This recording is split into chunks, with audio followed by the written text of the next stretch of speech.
Дараагийн мэдээг танилцуулъя. Бангладеш улсын ерөнхий сайдаар ажиллаж байгаад албан тушаалаасаа түлхэн унгагдсан ерөнхий сайдад цаазаар авах ялыг оноос нь шийдвэрийг даваа гарагт шүүхээс гаргасан байна. Бангладеш улсын ерөнхий сайдаар ажиллаж байсан Шейх Хасина өнгөрсөн жил засгийн газрыг түлхэн унгаахад хүргэсэн оюутны эсэргүүцлийн жагсаалыг хүчирхийлэл үлдэж дарсан хүн төрлөختний гэмт хэрэг үйлдсэн хэрэгт гин буруутаан тогтоогдож энэхүү түүнд цаазаар авах ялыг оногдуулсан байна.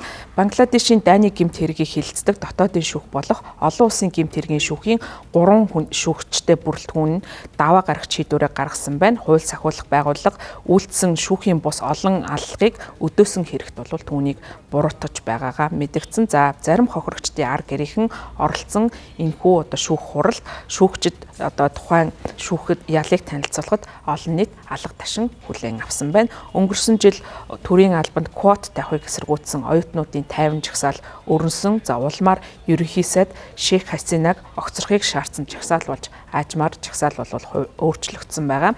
Нүүбийн хүний эрхийн байгууллагын мэдгдснээр жагсаалыг нухчин дарах засгийн газрын үйл ажиллагааны улмаас 1400 гаруй хүн амнасаа алдсан байж болцсохгүй байгаа юм байна. За мөн 25,000 хүртэлх хүн шархсан байж болцсохгүй гэж нүүбээс тооцож байгаа. Жагсагчдын амьд халдах явдлыг өдөөсөн жагсагчдыг дүүжлэхийг тушаасан өмнө саманг дарахын тулд үхэлд хүргэх зэвсэг нисгэгчгүй онгоц нисдэг зэрэг бусад хэрэгслүүдийг ашигласан гэдэг нь мэдэгдэж байгаа учраас түүнийг энэхүү энэ ялыг тулгахаар болсон байна.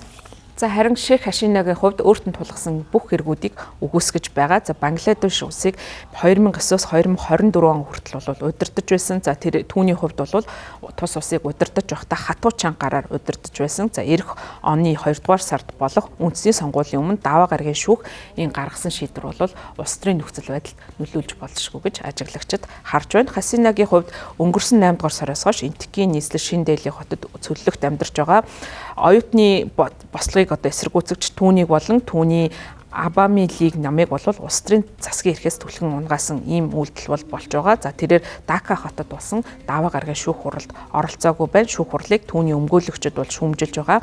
Өнгөрсөн 7 хоногт нүүбийн зүгээс шүүхийн бус товч бөгөөд дур мэдэн цаазаар авах ялаад асуудал эрхэлсэн тусгай илтгэгчид тухайн шүүхтэй холбогдуулан мэдэгдэл гаргахдаа шударга шүүхийн эрх зохих журмын дагуу явагдана гэдэгт санаа зовж байгаа гэдгээ мэдгдсэн байна. Бангладешийн төр засгийн газар түүнийг шилжүүлэн өгөхийг албан ёсоор хүсэж байгаа гэсэн хэдий ч Нью Делигийн зүгээс энэхүү хүсэлтэнд тодорхой хариу өгөхгүй чимээгүй хэвээр байна. Шүүхийн шийдвэр гарахаас өмнө нийслэл Дака хотод мөн хүчирхийлэл гарсан байна. Нэм гарагт дугуйтай хүмүүс хэд хэдэн молотовын коктейл дэлбэлсэн гэж мэдгдсэн. За үүнтэй холбоотойгоор олон нийтний эмх замбраагүй байдал үүссэн байна. За тийм учраас төр засгийн зүгээс хамгаалтыг чангатгаж хуягт машин бослогын бамбаатай офицеруудыг шүүхийн байрны эргэн тойронд байрлуулсан. Цагдаа хилийн харуулж шуурхай ажиллагааны багуудыг засгийн газрын гол байрлагуудын ойролцоо байрлуулсан байна. За энэ шүүх хуралтай холбогдуулан Шейх Хасинагийн хүү нэм гарагт Reuters агентлагт ярьцлага өгсөн. За тэрээр ярьцлагада хэрвээ ээжийнх нь намын хоргийг цуцлахгүй болвол намынхын дэмжигчд нь эрх сонгуулийг хааж эсэргүүцлийн хүчирхийлэл жагсаал үүсгэж болзошгүй анхааруулсан байна. Хасинагийн улс төрийн замнал нь ихээхэн эмгэнэлтэй цөллөг эрх мэдлийн түүх харуулсан ийм улс төрчин байна. За түүний хувьд бол эх орныхын түүхтэй нь бас салшгүй холбоотой ийм намтар түүхтэй. За түүний удирдлагын дор Бангладеш улс авилгал арчлаас бол ухарсан авторитаризм руу төгсөн хүний эрхийн олон зөрчлийг гаргаж байсан зэрэг ийм зүйлүүдийг харуулж байсан гэсэн хэдий ч бол эдийн засгийн бас чухал хөгжлийн 90 үе рүү улс орноо хөтлөж байсан ийм удирдагч юм байна.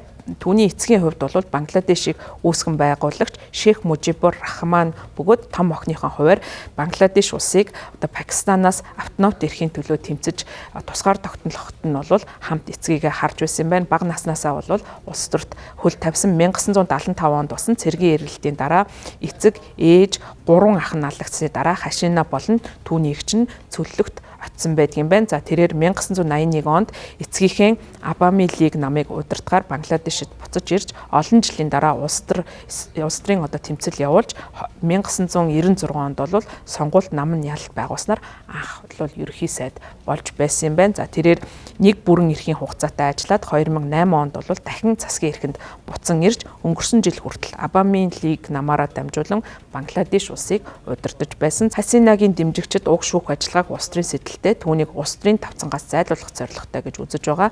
Хасина болон намын удирдагчид энэхүү шүүх хурлын эсрэг байгаагаа мэдэгдэж байгаа. За харин нам тус одоо улсыг удирдах байгаа төр засгийн газрын хувьд бол түүний тэргүүлсэн намыг улс төрийн үйл ажиллагааг явуулахыг нь хориглосон байгаа юм байна.